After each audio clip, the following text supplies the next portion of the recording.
नमस्कार, यहाँलाई कार्यक्रम स्वागत छ सर। धन्यवाद भन्नुहोस्।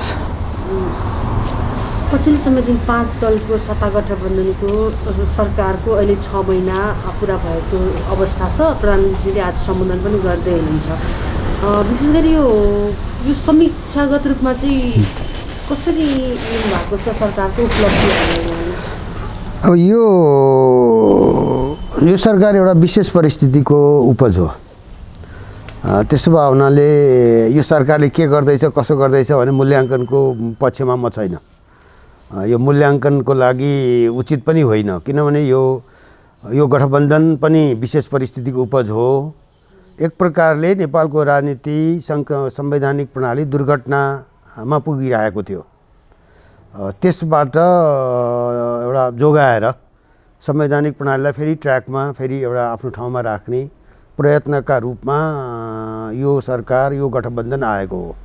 त्यसैले 6 महिनामा यो सरकारले के गर्यो के गरेन भन्ने कुरा मलाई चाहिँ यो कुनै मूल्याङ्कन योग्य विषय जस्तो लाग्दैन, पहिलो कुरा। दोस्रो कुरा,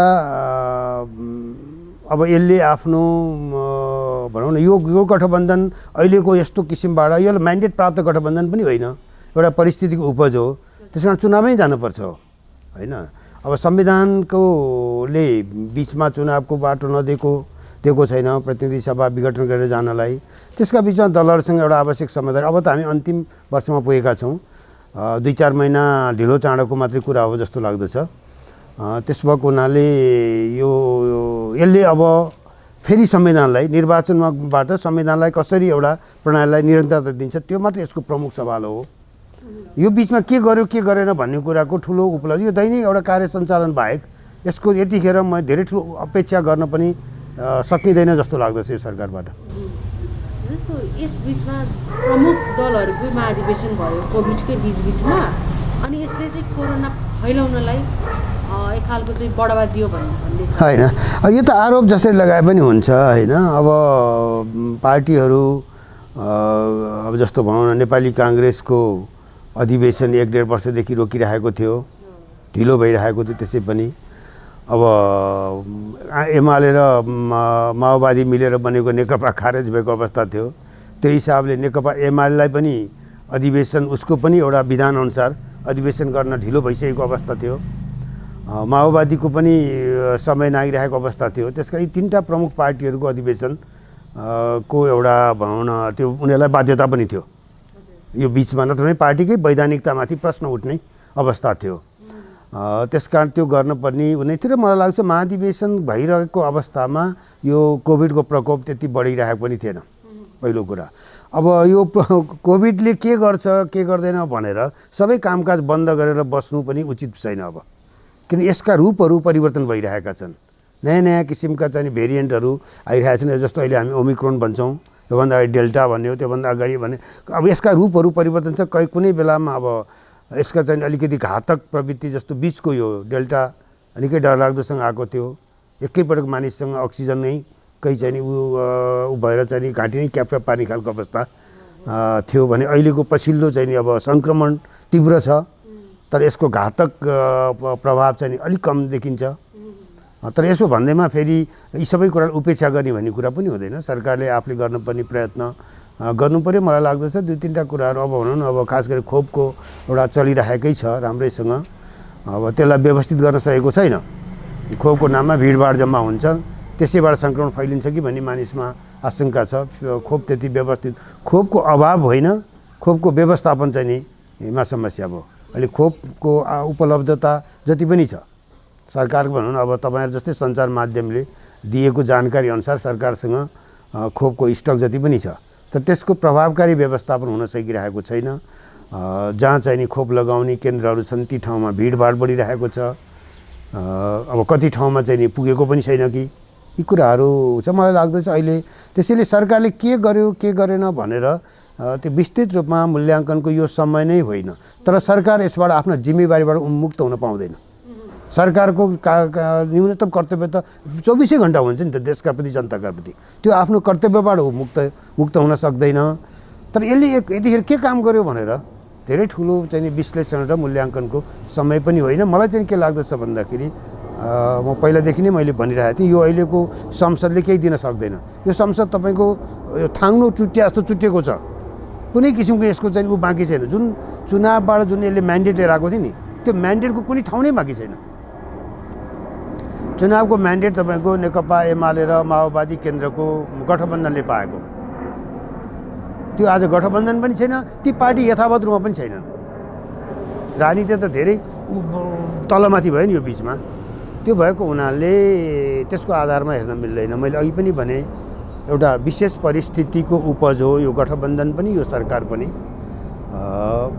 र चाँडोभन्दा चाँडो यसले चाहिँ नि अब नयाँ भनौँ न चुनावमा गएर जनताको मतअनुसार नयाँ व्यवस्था, नयाँ चाहिँ एउटा म्यान्डेटको संसदले नयाँ म्यान्डेट पाउने, सरकारले नयाँ म्यान्डेट पाउने किसिमबाट जाने बाहेक अर्को छैन। अहिले अब चर्चा आइरहेछ यो वास्तवमा अब आउने 2079 साल चुनावको वर्ष हो नि त। स्थानीय चुनाव त्यही बेलामा गर्नुपर्ने छ, सङ्घीय संसद र प्रदेश सभाको चुनाव त्यही बेलामा गर्नुपर्ने छ। बरु त्यतातिरको कुरालाई चाहिँ अलिक प्रभावकारी रूपबाट अगाडि बढाउनु अहिलेको खाँचो हो। खासमा चाहिँ पहिला संसदकै चुनाव गर्ने कि भन्ने खालको प्रस्तावहरू पनि दलहरूले चाहिँ त्यो खालको स्थानीय। अब यस्तो हुन्छ हेर्नुहोस्, यो चुनाव त अब दलहरूको नै त्यसका मुख्य चाहिँ खेलाडी हुन्। तर अब केवल सत्तामा बसेका दलहरूको प्राथमिकताले मात्रै चुनाव गर्ने भन्ने कुरा होइन। गठबन्धनका लागि मात्रै चुनाव होइन नि त यो। सत्तामा भएका गठबन्धनका लागि मात्रै चुनाव भन्ने कुरा पनि त्यस्तो चुनाव किन चाहियो? सबै पार्टी विपक्षमा भएको दल जस्तो नेकपा एमाले विपक्षमा छ, गठबन्धनभन्दा बाहिर भएका दलहरूलाई पनि समेटेर चुनाव त सबैको लागि हुनु पर्यो। त्यसकारण सत्तामा भएका दलको अनुकूलताको लागि चुनाव गर्ने भन्ने कुरा यो वाहियात हो। त्यो अनुकूलता त हिजो केपी ओलीले गरिरहेको थियो नि त। केपी ओलीको अनुकूलतामा चाहिँ चुनाव हुँदा विरोध गर्ने अनि गठबन्धनको अनुकूलतामा चाहिँ चुनाव गर्नु चाहिँ राम्रो भनेर भन्नु त यो दोधारे आवाज त निकाल्ने कुरा आउँदैन नि। त्यसकारण सत्ता गठबन्धन सरकार इमान्दार हुनुपर्दछ। जे गर्ने हो, यदि पहिला सङ्घीय संसदीय चुनाव पहिला गर्छ भनेदेखि त्यो पार्टीहरूको बिचमा न्यूनतम सहमति चाहियो त। अरूसँग पनि सहमति गरेर गर्न सक्नुपर्छ। एक्लैले गर्ने कुरा गठबन्धनको लागि मात्रै अब तपाईँको माओवादी केन्द्र तयार छैन, अब अथवा समाजवादी एकीकृत समाजवादी के हुन्छ। त्यसकारण यो आफ्नोलाई मात्रै आफूले मात्रै चुनाव जित्ने किसिमबाट आफूलाई मात्रै अनुकूल हुने किसिमबाट चुनाव गर्छु भन्ने कुरा त्यो लोकतान्त्रिक पनि होइन, त्यो वाहियात कुरा। त्यस्तो कुरालाई स्वीकार्न सकिँदैन। नेपाली काङ्ग्रेस एक्लैको मात्रै हो जस्तो एउटा त सत्तामा भएको गठबन्धनको आपसमा सहमति चाहियो होइन, पहिलो कुरा त्यो। तर चुनाव जस्तो विषय चाहिँ नि सत्तामा बसेका पार्टीहरूको मात्रै सहमति पर्याप्त हुँदैन। सत्ताभन्दा बाहिर भएका दलहरूको पनि सहमति समझदारी आवश्यक हुन्छ। मैले भनेको त्यो हो होइन। अब 3टा चुनाव एकैपटक गर्छन्, के गर्छन् कसरी गर्ने त्यो चाहिँ नि अब पार्टीहरूको बिचमा समझदारीले एउटा गर्न सकिन्छ। अर्को कुरा के हो भन्दाखेरि यो अहिलेका प्रधानमन्त्री शेरबहादुर देउवाको चुनावको रेकर्ड बहुत खराब छ हेर्नुहोस् होइन। किनभने उनले पनि पहिला विघटन गरेर चुनाव गर्छन्, विघटन गरेर त्यो अघिल्लो संविधान त एउटा दुर्घटनाग्रस्त भयो। अनि उनकै समय थियो जुन बेलामा तपाईँको स्थानीय सरकारको चाहिँ नि स्थानीय चुनाव पनि गराएन, स्थानीय उसको पदावधि पनि नसकेर स्थानीय निकायलाई निकम्मा बनाएको अवस्थामा त अहिलेकै प्रधानमन्त्री थिए नि त्यतिखेर। त्यसमा यो खराब रेकर्ड मैले त्यस अर्थमा भनेको, यो यसबाट सावधान हुनुपर्दछ। यो तपाईँको सहमति स्थानीय चुनाव नगरिकन स्थानीय चुनावलाई उछिनेर गर्छु भन्ने कुरा कि सँगै गर, होइन भने वैशाखमा स्थानीय चुनाव हुनै पर्दछ। 1 महिनादेखि तलमाथि हुने वैशाखको सट्टा जेठ हुने बेग्लै कुरा होला होइन। तर चाहिँ चुनाव चाहिँ नि कुनै पनि बहानामा चुनाव रोक्ने हो भनेदेखि यो प्रणाली अरू दुर्घटनाग्रस्त हुन सक्दछ। अलिकति समीक्षागत रूपमा अब थोरै मात्रै कुरा गरौँ, यो कम्युनिस्टहरूको जुन विभाजन भयो नि यो संसद विघटन सँगसँगै यो खालको यो फुटलाई चाहिँ अब फेरि पनि एक हुन सक्छ नि सक्दैन के यो अब तपाईँको एक भएर पनि के अर्थ भयो र होइन। त्यसैले मलाई लाग्छ अहिले यो होइन चुनावकोमा अब सबैलाई जित्नु परेको हुन्छ, आफ्ना किसिमबाट केही हिसाब किताब पार्टीहरूले गर्लान्। चुनाव लड्ने उम्मेदवारहरूले पनि काहीँ आफू खुसी आफ्नो अनुकूलको केही चाहिँ स्थानीय समझदारी गठबन्धन पनि होला। तर हिजो जस्तो तपाईँको कम्युनिस्ट पार्टीको दुईवटा अब अहिले कसको बिचमा भन्नुहोस् न कि माओवादी र एमालेको बिचमा होइन त्यो त मैले त्यो त फेरि कहाँ पुर्याउने मुलुकलाई हिजो गठबन्धन गरेर एकता गरेर पार्टी टिकाउन नसक्ने अनि फेरि त्यही बाटो जान्छु भन्दा त सबैले यो त के यो कुनै उदै नभएको भनेर सबै हाँस्दैनन् त्योभन्दा ठुलो जग हँसाइ अर्को केही हुन्छ जस्तो लाग्दैन एमाले र माओवादीको चुनावी एकताको सन्दर्भमा यसो कहीँ कतै म ठाउँ नै देख्दिनँ त्यो तपाईँको इलोजिकल भन्छ नि अङ्ग्रेजी कुनै यसको तर्कपूर्ण कुनै उनै हुन सक्दैन कसैले सबै हाँस्ने मात्रै कुरा हुन्छ नम्बर 1 अब जहाँसम्म तपाईँको एकीकृत समाजवादी र माओवादीका बिचको एकता त त्यो अहिलेको सन्दर्भमा स्वाभाविक हो होइन अब नेपाली काङ्ग्रेसको कुरा गर्दाखेरि नेपाली काङ्ग्रेस सायद यो खालको गठबन्धनको पक्षमा होला जस्तो लाग्दैन चुनाव हो चुनाव त एउटा दलहरूका बिचमा खेल पनि हो होइन अब कम्युनिस्ट पार्टीहरू फुटिरहेका छन् भने काङ्ग्रेस किन कम्युनिस्टलाई बोकेर चुनाव लड्छ एउटा पार्टीका रूपमा पनि लड्दैन त फेरि काङ्ग्रेस आफैले पनि हिजो धोका पाइसकेको छ त सरकारमा माओवादी थियो अब स्थानीय चुनावमा चाहिँ गठबन्धन पनि गरिरहेको थियो अनि सङ्घीय चुनावमा पुग्ने बेलामा त तत्कालै तपाईँको अर्को गठबन्धन भयो होइन सत्तामा बसेरै विपक्षीको भूमिका माओवादीले खेलेको चाहिँ अवस्था थियो हिजो भनेपछि काङ्ग्रेसले त आखिर त्यो खालि प्रधानमन्त्री देउबाको अनुकूलताको मात्रै कुरा हुँदैन होला नि त काङ्ग्रेस भनेको त एउटा पार्टी पनि होला त्यो पार्टीभित्रका अरू मानिसहरू पनि होलान् त्यसका मतदाता पनि छन् त्यसकारण मलाई लाग्दछ यो उसमा अब ठाउँअनुसारको केही चुनावी समझदारी हुनसक्दछ कुनै चाहिँ निर्वाचन क्षेत्रहरूमा समझदारी काङ्ग्रेस र अरू पार्टीका बिचमा पनि हुनसक्दछ कम्युनिस्टहरूका बिचमा पनि हुनसक्दछ एकताको कुरा अब यो बोल्ने मात्रै होइन एकताको उद्देश्य हुन्छ जस्तो अहिले भनौँ न नेकपा माओवादी केन्द्र खास गरी एउटा ठुलो सङ्कटमा पनि छ यत्रो ठुलो विभाजनको चाहिँ ऊ बोकेर आयो होइन पहिलो संविधान सभा आन्दोलन पहिलो संविधान सभा शान्ति प्रक्रिया हुँदाखेरि पार्टी त विभाजित थिएन एकै थियो त्यसपछि पार्टी विभाजित भयो त्यो विभाजन के कारणले भयो ती कुराहरूको गम्भीर चाहिँ आन्तरिक बहस र अब एउटै पार्टीभित्र पनि केही दृष्टिकोणको फरक हुन्छ होइन त्यो फरक दृष्टिकोणहरूलाई कसरी चाहिँ सन्तुलनमा राख्ने कसरी एउटा उचित चाहिँ व्यवस्थापन गर्ने भन्ने कुरा मलाई लाग्दछ त्यो कमजोर भयो दोस्रो तपाईँको यो खुला प्रक्रियामा प्रवेश गरिसकेपछि हिजोको कम्युनिस्ट पद्धतिले काम गर्दैन माओवादीमा एउटा ठुलो कमजोरी मलाई त्यो लाग्छ एकातिर अहिले खुला पद्धतिमा आएको छ प्रतिस्पर्धा चुनावी प्रतिस्पर्धा गर्नुपर्ने अनि तपाईँको हिजो बन्दुक बोकेका जस्तो एकदलीय पाराले चाहिँ पार्टी चलाउँछु भनेर पार्टी चल्छ र त्यसकारण यो कुरालाई को हृदयङ्गम चाहिँ नि त्यहाँ त्यो पार्टीमा मलाई लाग्दछ खालि नेतृत्वमा बस्ने पुष्पकमल दाहाल प्रचण्डको मात्रै कुरा होइन कि अरू पक्षमा पनि त्यो खालको देखिँदैन एउटा भनौँ न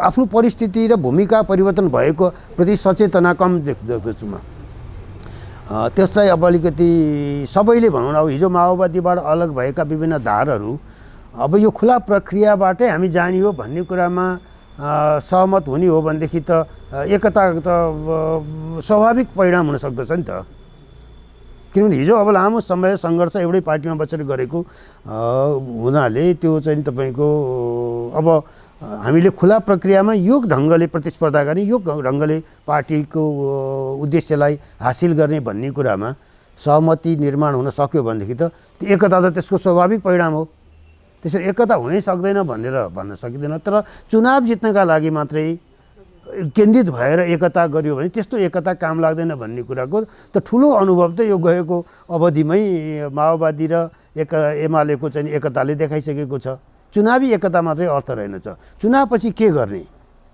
कसरी जाने त्यो चुनाव भन्नु एकता भनेको सहकार्य पनि हो चुनाव जित्नका लागि एकता अनि सहकार्य गर्न नपर्ने जुन प्रवृत्ति हिजो विघटित नेकपामा देखा पर्यो नि त्यो नेकपाको विभाजन अब भन् त अदालतले को आदेशले चाहिँ के भन्छ पुरानो अवस्थामा फर्काइदिए जस्तो देखियो तर कारण त आन्तरिक हो नि त कारण त एमाले र माओवादीको एकता गलत साबित भयो त्यो एकता काम लाग्ने भएका कारणले अदालत पनि त्यहाँ प्रवेश गर्न मिल्यो पार्टी मिलेर फुर्तीसाथ अगाडि बढेको भए त्यो अदालत त्यहाँ कसरी प्रवेश गरिदियो गर्नै सक्दैन थियो त्यसैले मलाई लाग्दछ एउटा तत्कालको एउटा सानो उद्देश्य केमा मात्रै सीमित भएर एकता गर्न खोज्यो भने त्यस्तो एकता छेडी गुन्ज काम लाग्दैन अलि परसम्मको दृष्टिकोण राखेर एकता गर्ने हो भनेदेखि समान एउटा भनौँ न सहकार्य गरेर आइरहेका सँगसँगै चाहिँ एउटा हिजो आबद्ध भइरहेका सङ्गठित भएका दलहरू र नेताहरूका बिचमा एकता त त्यति अस्वाभाविक कुरा जस्तो लाग्दैन एकीकृत समाजवादी र माओवादी केन्द्रका बिचमा मात्रै होला अथवा राष्ट्रिय जनमोर्चासँग होला होइन। सत्ता गठबन्धनका अहिले जुन 5 पार्टी छन् नि ती सबै चुनावमा भन्न त उहाँहरू भन्नुहुन्छ चुनावसम्म नै हुन्छ भनेर, मलाई लाग्थ्यो स्वाभाविक म देख्दिनँ, त्यो सम्भावना पनि देख्दिनँ। एका ठाउँमा चुनावी तालमेल हुने बेग्लै कुरा हो, देशव्यापी रूपमा चुनावी गठबन्धन, यो गठबन्धन चुनावी गठबन्धनमा जान सक्छ जस्तो लाग्दैन। अहिले सत्तामा गठबन्धन छ तर चुनावसम्म नै यो गठबन्धन, सरकारमा गठबन्धन भए पनि चुनाव अलग अलग रूपमा एउटा फ्रेन्डली एटमोस्फियर लड्न सकिन्छ, मैत्रीपूर्ण प्रतिस्पर्धा हुन सक्दछ। मुख्य प्रतिस्पर्धा एमाले र कांग्रेस अब अहिलेसम्म हेर्दाखेरि तपाईँको यो गठबन्धनको 6 महिनाका बिचमा मलाई लाग्दछ एमालेको ग्राफ अलि माथि बढ्दै हुन्छ कि जस्तो लाग्छ। हेर्नुहोस् र दलहरू अरू झन् भनौँ एमालेबाट फुटेर आएको अब एकीकृत समाजवादीले अब यो खालि तपाईँको केही सिटमा तपाईँको प्रदेशको सरकार अथवा यो चाहिँ नि सरकारका चाहिँ नि सिट भागभण्डामा ठाउँ पाउँदैमा मतदातालाई त्यसले प्रभाव पार्छ भनेर म चाहिँ पत्याउँदिनँ होइन।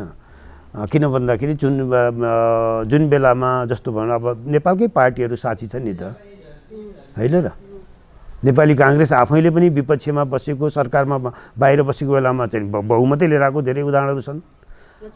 सरकारमै चाहिँ भनौँ पहिलोपटक चुनाव लडेको माओवादी एकैपल्ट ठुलो पार्टी भएर आएको पनि उदाहरण छ। भनेपछि सत्ताबाट चाहिँ सत्ताबाट फेरि सत्तामा पुग्न पाइन्छ भन्ने यो गलत मानसिकताबाट हाम्रा पार्टीहरू ग्रस्त छन्। हेर्नुहोस् आफ्ना मान्छेलाई मन्त्री बनाएदेखि भोट बढ्छ भन्ने यो कुरा त नेपालको चुनावी इतिहासले पुष्टि नै गर्दैन। केही व्यक्तिलाई फाइदा होला तर समग्रमा पार्टी त्यसको फाइदामा छ जस्तो लाग्दैन। अन्तिममा एउटा जिज्ञासा चाहिँ अलि अगाडिदेखि लागेको पछि अलि अनौपचारिक पनि हुन्छ होला, भन्नुहोस् न।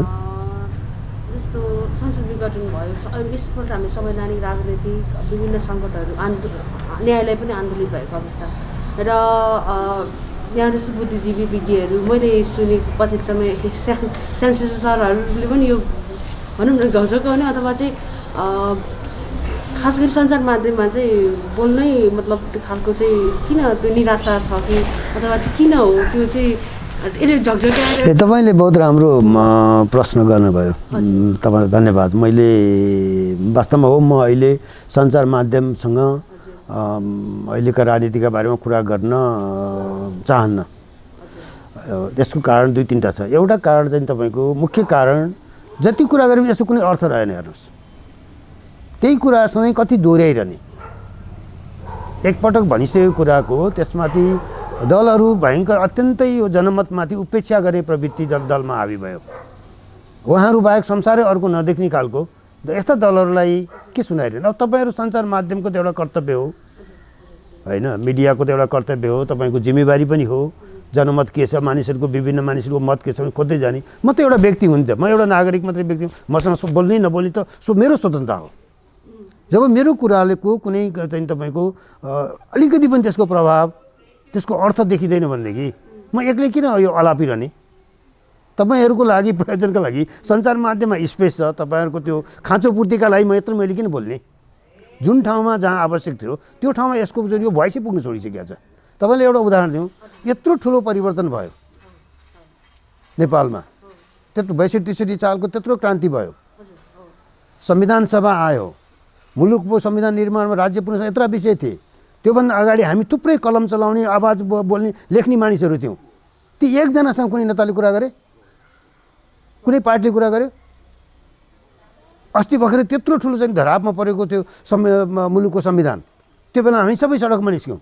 त्यसपछि बढेको यो गठबन्धन कहिले कुनै दिन मतलब राखेको छ भनेपछि यो एकपक्षीय रूपबाट यो चाहिँ तपाईँको सहयोगको कुनै डिजर्भ नै गर्दैन। अहिलेको चाहिँ पार्टी, अहिलेका नेता, अहिलेका सरकारहरू मानौँ उनीहरू त त्यो राणा शासकहरूभन्दा पनि ठुला जस्तो गरेर एकरो आफैले जे भन्छ त्यही आशीर्वाद दिने मात्रै उनीहरूको कर्तव्य हो जस्तो लाग्दछ। त्यसैले यो खालको संस्कारलाई यो चेतावनी पनि हो। जब तपाईँको अलिकति चाहिँ विवेकशील मानिसहरू बोल्न बन्द हुन्छ नि त्यसको सन्देश बेग्लै हुन्छ। तपाईँहरूले त्यो महसुस गर्नुभएको होला, तपाईँलाई गाह्रो भइरहेको होला, म बुझ्दछु त्यो कुरा। किन तपाईँहरू बोल्नु, तपाईँले प्रश्न गरिरहेको छ फोनमा मलाई कहिले काहीँ सोध्छन् तपाईँहरू किन बोल्नुहुन्न यो बारेमा भनेर। यो कुरा मैले यसरी प्रश्ट्याउने समय पाएको थिइनँ, तपाईँले सोध्नुभयो, कति प्रश्न हो मलाई थाहा छैन। नागरिकमाथि हाम्रा पार्टी दलहरू सरकारले धेरै ठुलो अपमान गरेको छ। जनतालाई नागरिकलाई अपमानित गरेर कुनै देश चाहिँ गतिलो हुँदैन, कुनै सरकार गतिलो हुँदैन। त्यो अनुसारको होइन, सबै हामीले भने जस्तो मैले भने जस्तो गर्नुपर्छ भन्ने जरुरी होइन। एउटा न्यूनतम कर्तव्य पनि नागरिकप्रतिको न्यूनतम कर्तव्य, नागरिक चेतनाप्रतिको न्यूनतम कर्तव्य दलहरू त्यताप्रति सचेत छन् जस्तो लाग्दैन। उहाँहरूलाई प्रभु भगवान भनेर उनका वरिपरि खालि फाइदा लिन मात्रै आउँछन् मान्छे भन्टानेको लागि उहाँहरू कुनै भगवान हामी सबैलाई आशीर्वाद वरदान दिने। एउटा देशको कोही पनि मान्छे जो आफ्नो चेतनामा काम गर्छ, आफ्नो चाहिँ भनौँ न कलमले आफ्नो मिहिनेतले परिश्रम गरे, सामान्य एउटा उसमा परिश्रम गरेको मानिस पनि कसैको आशीर्वादबाट भएको होइन नि त। देशको एउटा व्यवस्था गर्नु, त्यही व्यवस्थाभित्रको एउटा भागीदारसम्म हो हामीले अपेक्षा गर्ने। त्यसैले यो अहिलेको अवस्थामा यो हाम्रो भनौँ यो भन्दाखेरि अलिकति कठोर पनि लाग्दछ, आफैलाई अलिकति नमजा पनि लाग्दछ। यो मलाई चाहिँ के लाग्दछ भने हाम्रो नेतृत्व जुन किसिमको छ, पार्टी संरचना जुन छ, जुन किसिमका काम कारबाहीहरू छन्, वास्तवमा एउटा जनमतका लागि उनीहरू डिजर्भ नै गर्दैनन्। चुनाव गऱ्यौँ हामीले, चुनावमा भोट हाल्न त जाउँला, कुनै एउटा उम्मेदवारलाई कुनै पार्टीको पक्षमा भोट हाल्नुहोला, तर वास्तवमा के भने त्यो एउटा मेकानिकल जस्तो मात्रै भइदिन्छ। त्यो मान्छेलाई उत्साह भर्नु पऱ्यो नि त। हामीले लोकतन्त्रको कुरा गर्दछौँ, जनताको कुरा गर्दछौँ, जनमतको कुरा गर्छौँ, जनतामा उत्साह भर्ने खालको वातावरण पार्टीले सरकारले यत्रो ठुलो परिवर्तन भनौँ न अहिलेको खालि त्यो तपाईँको उसको मात्रै काम त होइन होला, यो के भन्छ 5 दलको गठबन्धनको मात्रै काम त होइन होला। जनता त्यसै नागरिक त्यसै सडकमा पुगेका थिए। त्यो जनआवाजलाई चाहिँ हेर्न अदालत पनि बाध्य भयो होला। धेरै कारणहरूले यी कुराहरू भएको छ। तर यसका प्रतिको पनि जवाबदेहिता, एउटा गम्भीरता भनौँ रेस्पोन्सिभनेस हुन्छ नि, त्यो खालको चाहिँ देखिन्छ। त्यसैले मलाई लाग्दछ अहिले मलाई मेरो आफ्नो विचारमा त्यो हाम्रो सबै पटक पटक असफल भएका नेताहरूको पङ्क्ति जुन छ नि, त्यसले गर्दा केही पनि बोल्न मन लाग्दैन। तपाईँ एकपटक असफल भयो, एकपटक होइन, 2 पटक होइन, पटक पटक असफल भएको मान्छेबाट फेरि गतिलो हुन्छ भनेर पत्यारै लाग्दैन। अनि किन बोल्ने तिनको लागि भन्ने कुरा हो। यो समाजवादी प्रजातन्त्रवादी हुँ भन्ने नेताहरू चाहिँ एकले अर्कालाई निरङ्कुश भनेर गाली गर्छन्, तर सबैको प्रवृत्ति चाहिँ त्यस्तै छ। प्रवृत्तिमा खासै ठुलो व्यवहार र प्रवृत्तिमा परिवर्तन आएको छैन। आफूले गरेको ठिक, अर्कोले गरेको बेठिक भन्ने बाहेक प्रवृत्तिमा आएको छैन। हामीले त अब एउटा स्वतन्त्रबाट हेर्दाखेरि ऐन मौकामा यसको मतलब फेरि हामी चुप लाएर हात बाँधेर मुख बन्द गरेर बस्ने भन्ने पनि होइन। भोलि त्यस्तै खालको परिस्थिति आयो, मुलुकले सङ्कट बेहोर्न थाल्यो भने फेरि नागरिकहरू उठ्छन् उसमा, बौद्धिक जमातमा बोल्छन्, नबोल्ने भन्ने कुरै आउँदैन। तर हरेक कुरामा बोलिरहनु पनि अहिले आवश्यकता भएन। र अर्को एउटा कारण के पनि हो भन्दाखेरि अब अलिकति नयाँ पुस्ताका मानिसहरू पनि आइरहेका छन्, नयाँ आवाजहरू पनि आउँछ। मैले त भनौँ यही कुराहरू 20-25 वर्ष 30 वर्षदेखि बोलिरहेको छु। सधैँ यी कुराहरू किन गर्ने, एउटै मान्छेले मात्रै अब नयाँ चाहिँ अब भनौँ मेरोभन्दा अझ राम्रो विचार, राम्रो दृष्टिकोणहरू बोकेर मानिसहरू आइरहेका हुन सक्दछन्, युवा पङ्क्तिहरू आइरहेका छन्। त्यो हिसाबले पनि हो, नयाँ अरूको चाहिँ एउटा प्राथमिकता पाउन् भन्ने पनि एउटा ऊ हो। अर्को चाहिँ अलिकति यो एउटा स्थिति चाहिँ जुन किसिमको एउटा भनौँ न उपेक्षाको अवस्था छ, त्यो उपेक्षाको अवस्थाबाट अपमानित भनौँ उपेक्षित कस्तो हुन्छ भने तपाईँले आफ्नो कुरालाई उपेक्षित तपाईँले महसुस गर्न थाल्नु हो भनेदेखि तपाईँको रियाक्सन रेस्पोन्स फरक हुन्छ नि त। अहिले मलाई लाग्दछ म जस्ता थुप्रै मानिसहरूले बोल्न नचाहेको कारण चाहिँ नि त्यो तपाईँले भन्नु मैले मात्र होइन अरूले पनि हेर्छु, म मिडियामा म जस्तै अरू साथीहरूको पनि ओपिनियन कम देख्छु अहिले। त्यसको मूल कारण चाहिँ के हो भन्दाखेरि यो उपेक्षित भइरहेको स्थिति छ र यो अलिकति उहाँहरूलाई एउटा सबक सिकाउने पनि कुरा हो। यहाँको महत्त्वपूर्ण समय र विचारको लागि धन्यवाद सर। धन्यवाद तपाईँलाई पनि। हस् ल।